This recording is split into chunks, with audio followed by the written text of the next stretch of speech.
오늘 지역 산업 맞춤 정기 교육 이틀째 날 기출 문제집을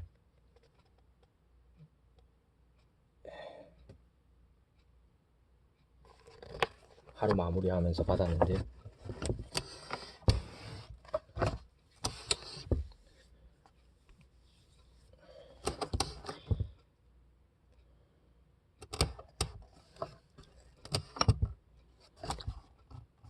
직류회로 전류 I는 T분의 Q 갈로 열고 암페어 갈로 닫고 전류 I는 시간 분의 전하량 Q이다.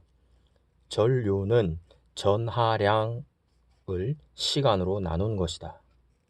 전하량을 시간으로 나눈 값이 전류이다. 단위는 암페어를 쓴다. 전하량 Q는 I 곱하기 T, 전류 곱하기 시간, 단위는 쿨롱을 쓴다. 전압 V는 Q분의 W, V, 전압은 전하량 분의 W, 1, 단위는 V, 볼테이지, V,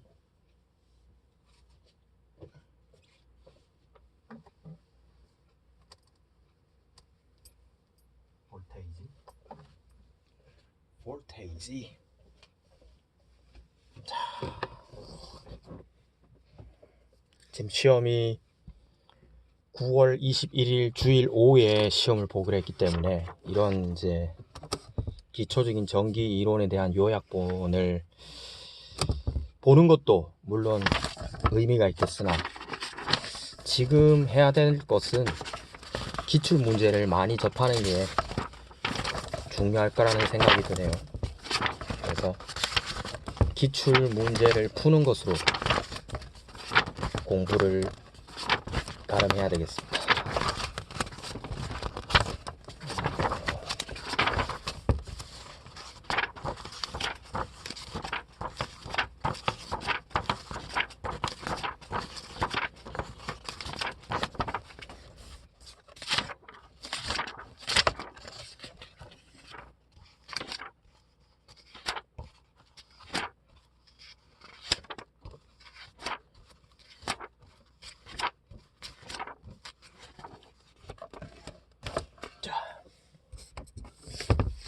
Let's see.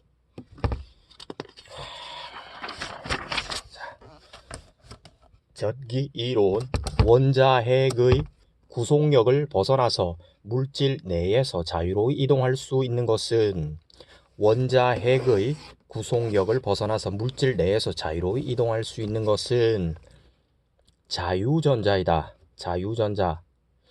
자유전자란 원자핵의 구속력을 벗어나 자유로이 이동할 수 있는 전자를 말한다. 자유전자. 음전하와 양전하로 대전된 도체를 가느다란 전선으로 연결하면 양전하가 음전하를 끌어당겨 중화가 된다. 이때 전선에 무엇이 흐르는가? 음전하와 양전하로 대전된 도체를 가느다란 전선으로 연결하면 양전하가 음전하를 끌어당겨 중화가 된다. 이때 전선에 무엇이 흐르는가?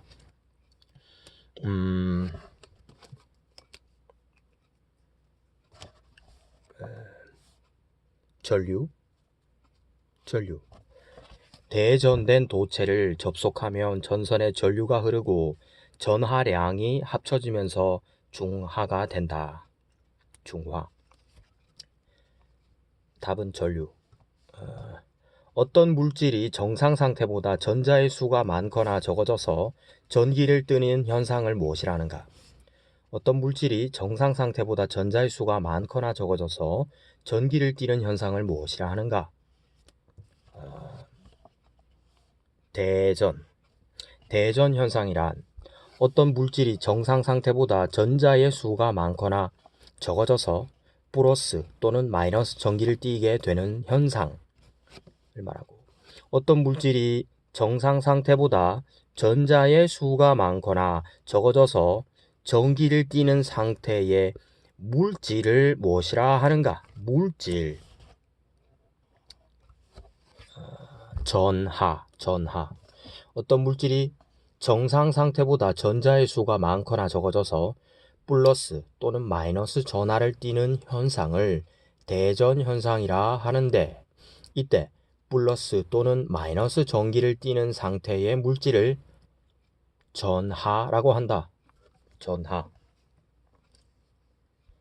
1 가로 열고 대문자 A, 소문자 H 가로 닫고는 전하량 몇 C 쿨롱인가? 전하량 1, 이게 아마도 암페어 아워 같은데요. 암페어 아워. 이거는 1 곱하기 암페어 아워 1 곱하기 3. 그리고 1시간은 1분이 60초. 그래서 1시간은 60분. 600세컨인가? 600세컨. 1시간이 600세컨. 600초. 1분이 60초. 1시간은 600초. 는 C다. 그래서 전하량은 5분의 2번 3600.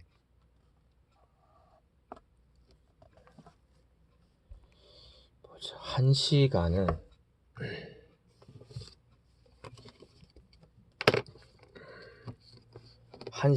60분, 1분은 60초. 그래서 3600초이기 때문에 전하량은 3600쿨롱. 전류를 계속 흐르게 하려면 전압을 연속적으로 만들어주는 어떤 힘이 필요하게 되는데, 이 힘을 무엇이라 하는가? 기전력, 파워. 전기회로에서 전위차를 일정하게 유지시켜 전류가 연속적으로 흐를 수 있도록 하는 힘을 기전력이라 한다. 전기회로에서 전위차를 일정하게 유지시켜 전류가 연속적으로 흐를 수 있도록 하는 힘을 기전력. 전류가 연속적으로 흐를 수 있도록 하는 힘, 기전력. 전기회로에서 전위차를 일정하게 유지시켜 전류가 연속적으로 흐를 수 있도록 하는 힘을 기전력이란다. 다음 설명 중 잘못된 것은, 전위차가 높으면 높을수록 전류는 잘 흐른다. 양전하를 많이 가진 물질은 전위가 낮다.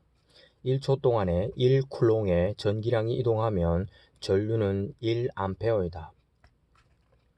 전류의 방향은 전자의 이동 방향과 반대 방향으로 흐른다. 2번인데 잘못된 것은 2번인데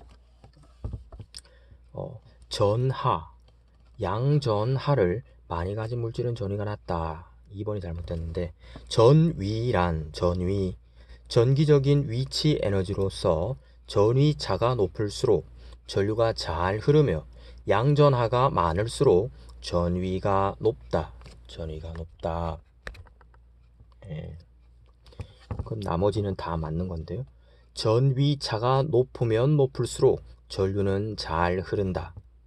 그 다음에 1초 동안에 1쿨롱의 전기량이 이동하면 전류는 1암페어이다. 1초 동안에 1세컨 1쿨롱의 전기량이 이동을 하면 전류는 1암페어이다. 전류의 방향은 전자의 이동 방향과 반대 방향으로 흐른다. 그렇군요. 8번 24쿨롱의 전기량이 이동해서 144줄의 일을 했을 때 기전력은 계산식, 간단 계산식, 전위를 다른 말로 기전력이라고도 하는데, 전위, 기전력, V는 Q분의 W, 전하량분의 일의 양, W는 전기량, 전하량이 24, 분모 24분의 144줄, 일의 량 144는 계산하면 6이 나온다. 총 기전력 6V, 3V의 기전력으로 300쿨롱의 전기량이 이동할 때 몇 줄의 일을 하게 되는가? 3V의 기전력으로 300쿨롱의 전기량이 이동할 때 몇 줄의 일을 하게 되는가? 때 전하가 한 일, 부호로 W로 표시하는 W는 Q 곱하기 V다. Q, 전하량 곱하기 기전력 되겠죠. 지금 전하량, 전기량이라고도 하는 300 곱하기 3V의 기전력이 흘렀으므로 300 곱하기 3 해서 900줄이 된다. 전위의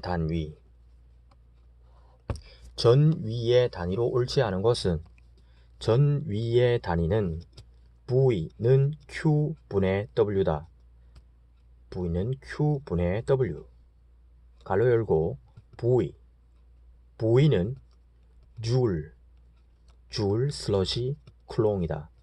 줄 슬러시 쿨롱은 N 곱하기 M 슬러시 C다. 전개의 단위, 전개의 단위는 V 슬러시 M이다. V 슬러시 M. 그 다음에 이 V는 몇 줄인가? 이 V 1.602 곱하기 10의 마이너스 19승.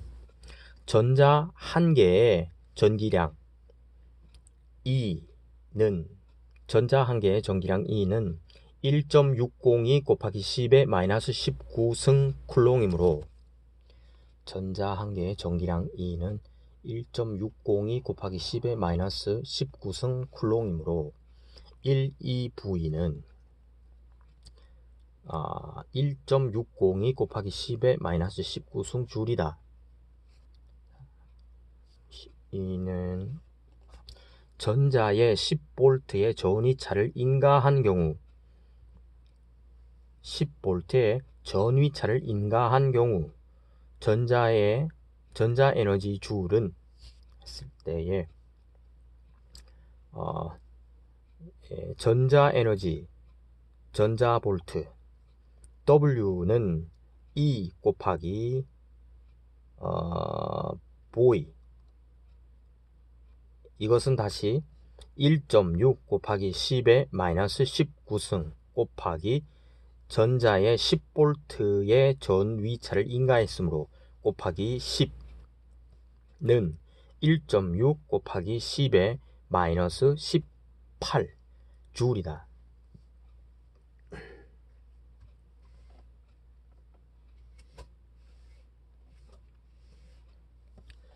옴의 법칙을 바르게 설명한 것은,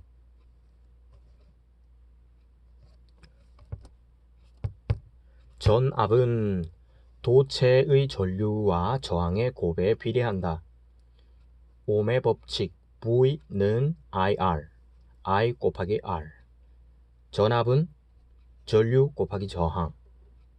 옴의 법칙에서 전압은 도체에 흐르는 전류와 저항의 곱에 비례한다. 전압은 도체에 흐르는 전류와 저항의 곱에 비례한다.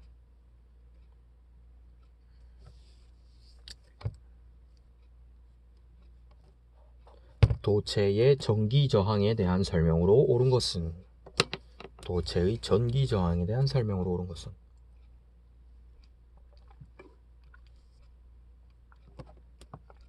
전기 저항 R은 P를 뒤집어서 A분의 L 이므로 길이에 비례하고 단면적에 반비례한다.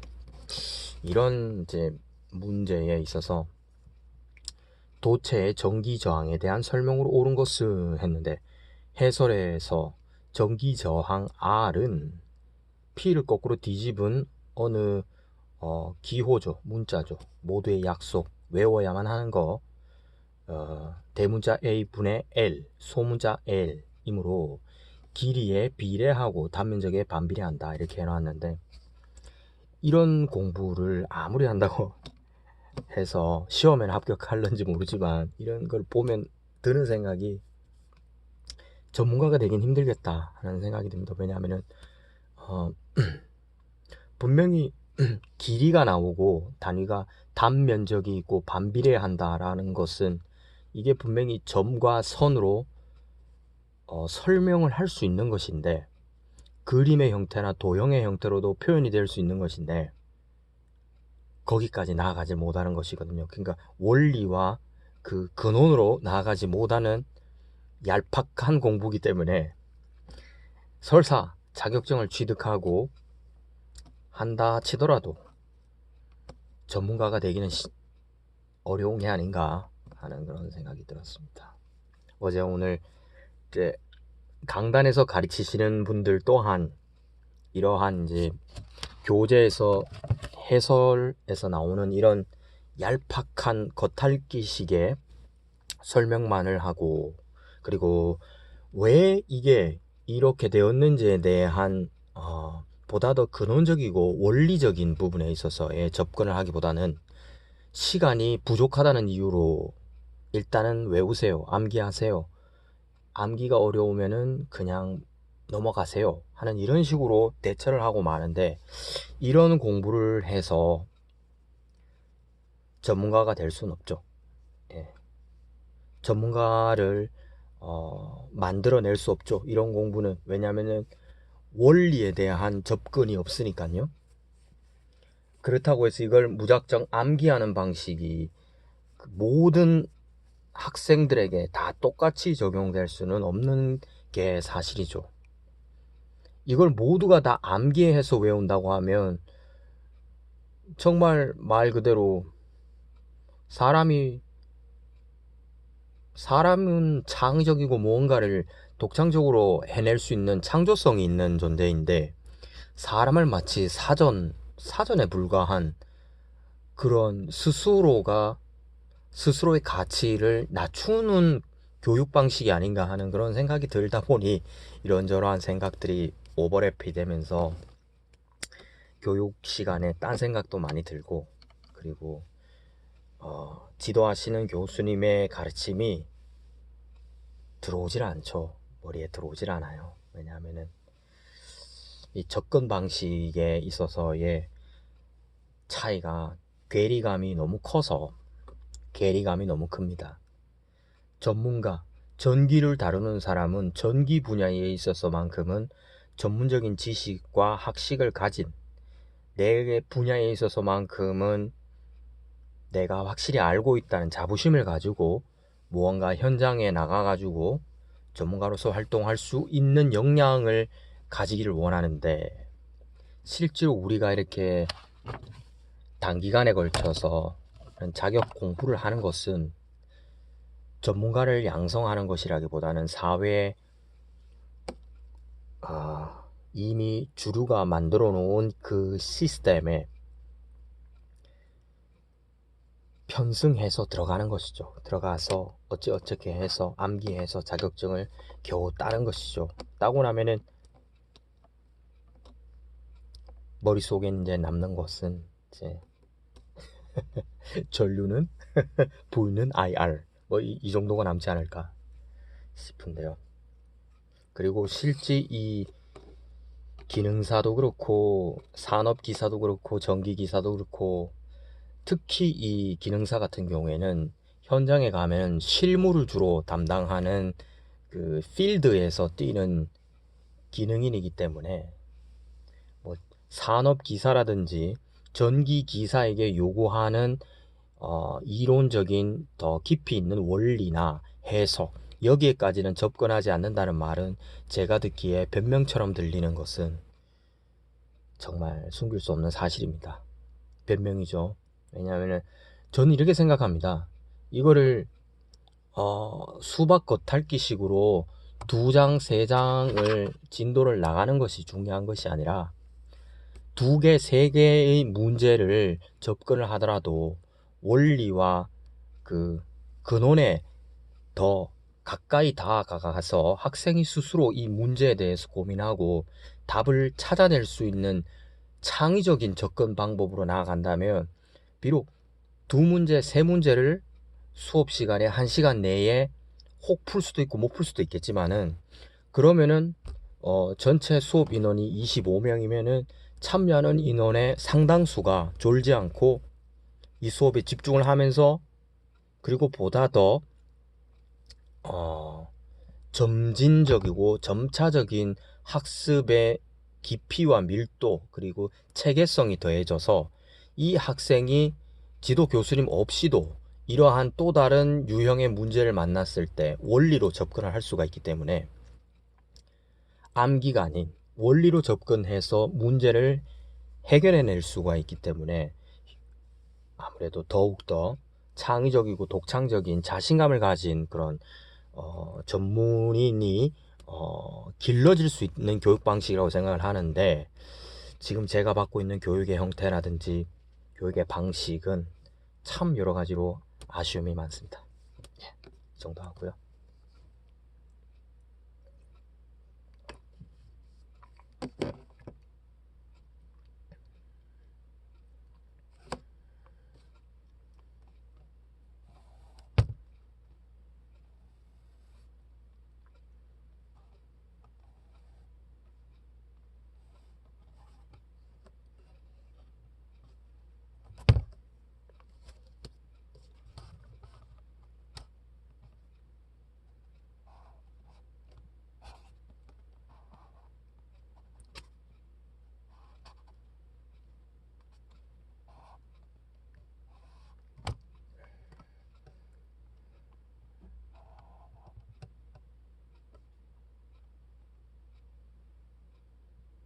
전기저항 R, 전기저항 R은 P, 대문자 A분의 1는 15번 문제 도체의 길이가 소문자 L, 메타, M, 고유저항은 소문자 P, 갈로 열고 옴, 메타, 그리고 반지름이 소문자 R, 메타인 도체의 전기저항 옴은 해서 전기저항 R은 소문자 P, 대문자 A분의 소문자 L는 고유저항 소문자 P 곱하기 파이 R 제곱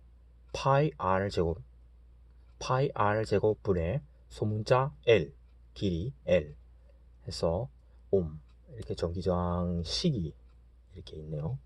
P 소문자 P 파이 R 제곱분의 소문자 L.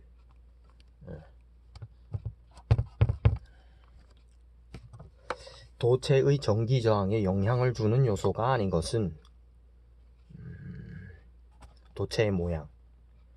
전기저항에 영향을 주는 요소가 아닌 것은 도체의 모양은 영향을 주지 않는다. 전기저항 대문자 R은 소문자 P 곱하기 대문자 A 분의 소문자 L 옴 고유저항 옴 곱하기 M는 고유저항 도체의 성분에 따라 다르다. 그리고 도체 길이 소문자 L, M 도체 길이 그 다음에 S 대문자 S 제곱메타 도체의 단면적 메타 곱하기 메타 제곱메타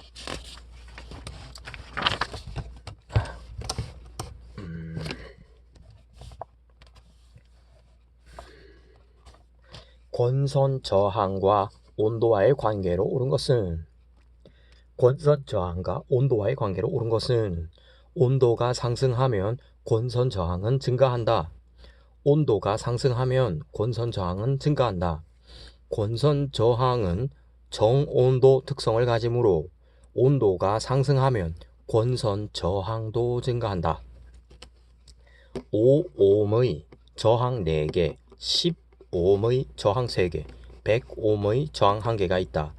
이들을 모두 직렬 접속할 때 합성 저항은 직렬 합성 저항의 공식 대문자 R, O, 대문자 R, O, 대문자 R의 하단에 O는 직렬 접속이므로 5옴의 저항이 4개, 5 곱하기 4 더하기 10옴의 저항이 3개 해서 10 곱하기 3 더하기 100옴의 저항이 1개가 있다. 100 곱하기 1. 직렬 접속이기 때문에 A 더하기 B 더하기 C 이런 식으로 옆으로 나열하면 되는 거네요. 는 150A가 나온다. 6옴, 8옴, 9옴의 저항 3개를 직렬로 접속하여 5A의 전류를 흘려줬다면 이 회로의 전압은 몇 볼트인가?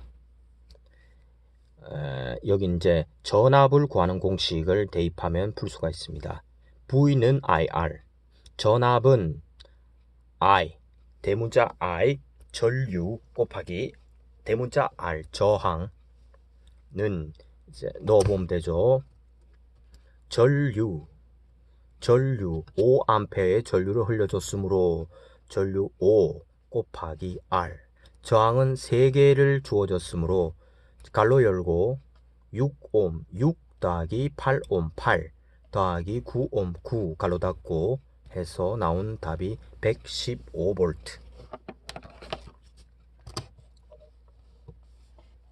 네.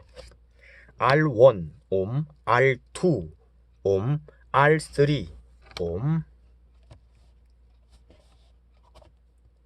옴의 저항 3개를 직렬 접속했을 때 R2에 걸리는 전압은 R2에 걸리는 전압을 풀어보라 것인데 이거 같은 경우에도 직렬 접속이므로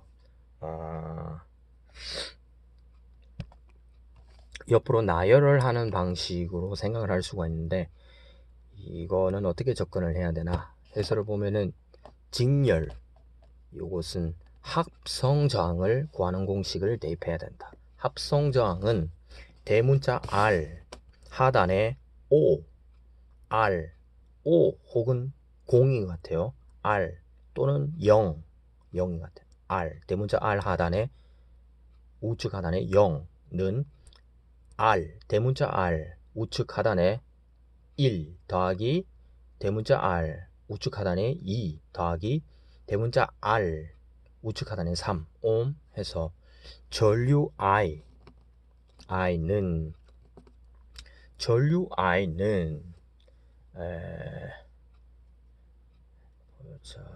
저항분의 전압이다. 저항분의 전압이다. 전류를 구해야 이제 공식에 대입을 할 수가 있기 때문에 봅시다. 전압은 전류 곱하기 저항인데 I 전류를 그대로 두고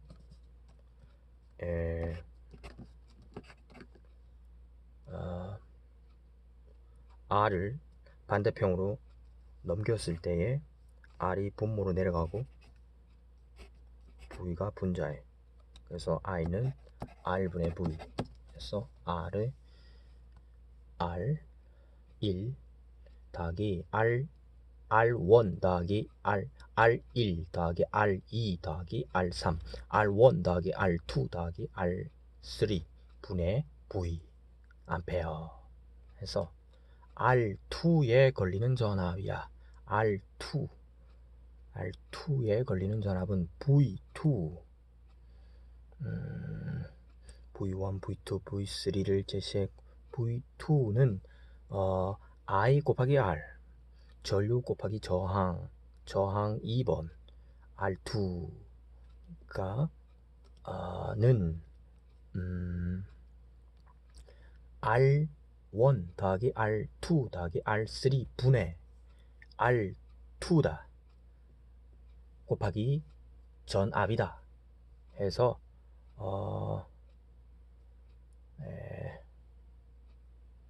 네.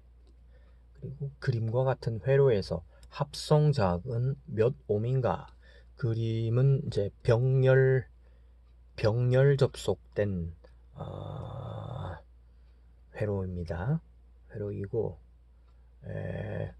4옴과 6옴이 상하로 지나가고 연결되어서 상하에 또 다른 10옴, 10옴이 상하로 지나가는 병렬 접속된 회로의 합성자극은 몇 옴인가? 합성자극은 분모의 4 더하기 6 합분의 곱 합성자극은 합분의 곱 4 더하기 6분의 4 곱하기 6 더하기 그 옆에는 위아래가 다 10옴이므로 10 더하기 10 10 곱하기 10 이렇게 물론 할 수 있겠죠. 근데 이게 10 더하기 10은 20이고 10 곱하기 10은 100인데 이걸 약분하면은 1분의 5가 되는데 해서 7.4옴이 된다. 21번 3 2 똑같은 크기의 저항 5개를 가지고 얻을 수 있는 합성 저항의 최대값은 최소값의 몇 배인가?